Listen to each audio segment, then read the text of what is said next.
Yeah. That's good. It's not bad, right? Yeah. Would have been bad if we fucking won.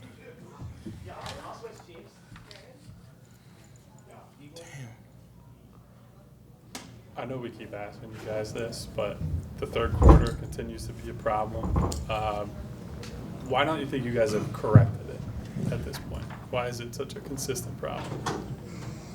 You want me to do it? You got it.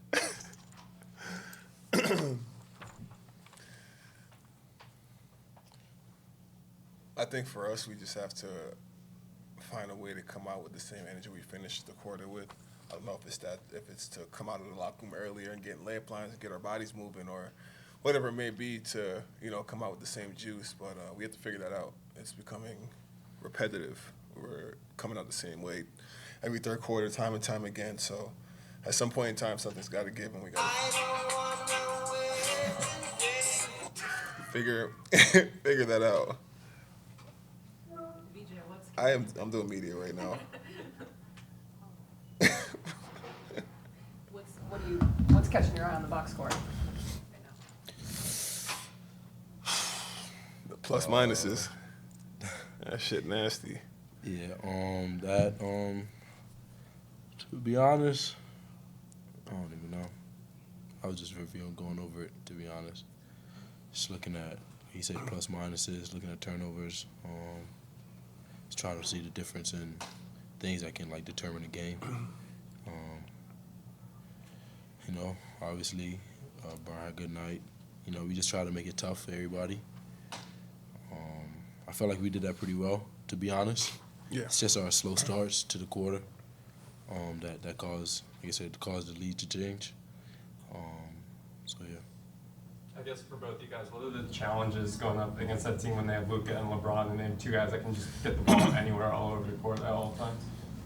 I think we did a good job today with both of those guys. I just think the plays that we fell apart is when they really exploited us and made us look bad. So the little mistakes down the stretch of the game is really what hurt us. And LeBron having 10 straight points probably isn't the best for us to have.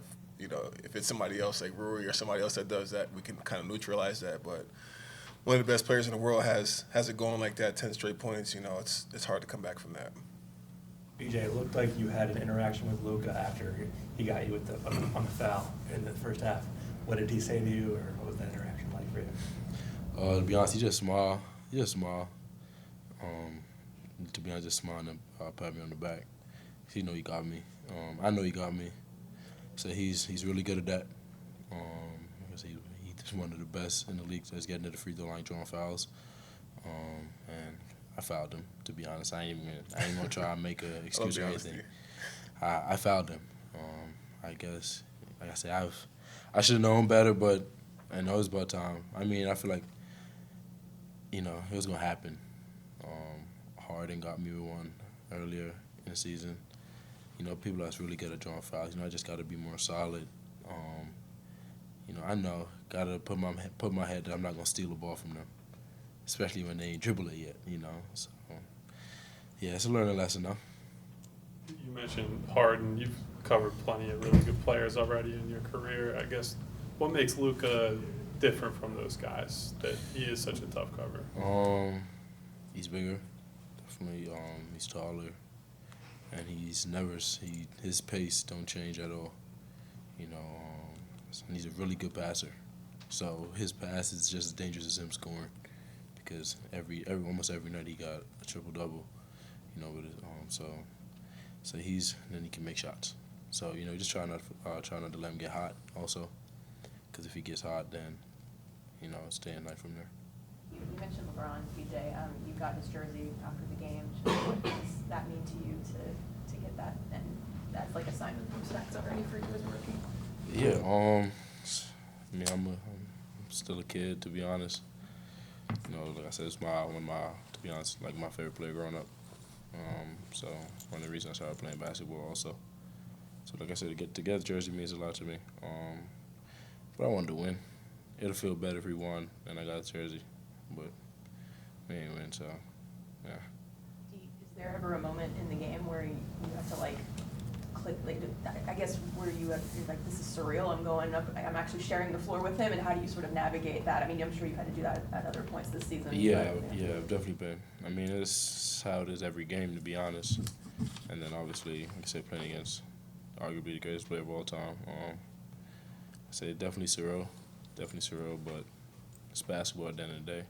When the ball get thrown in there, you know, it's just basketball for the rest of the time being until there's no more time on the clock. Andre, I guess related, what was when you were first coming into the league, what was sort of the moment for you where it was kind of like you were a lesson from an opposing star? They get every call. That's definitely the first thing I learned when I came into the league. You know, it doesn't matter what you do. Like, once you earn that level of stardom, you know, you get to get a little bit of leeway. The refs start to look out a little bit more for you. I've been in that position, so I know what it's like too. So it's cool that, you know, BJ gets to experience, you know, something like this too, because we don't know when LeBron's gonna, you know, hang it up. So, you know, it's cool that we all get a chance to play along somebody that has done so much for this league. Thanks, guys. Thank you.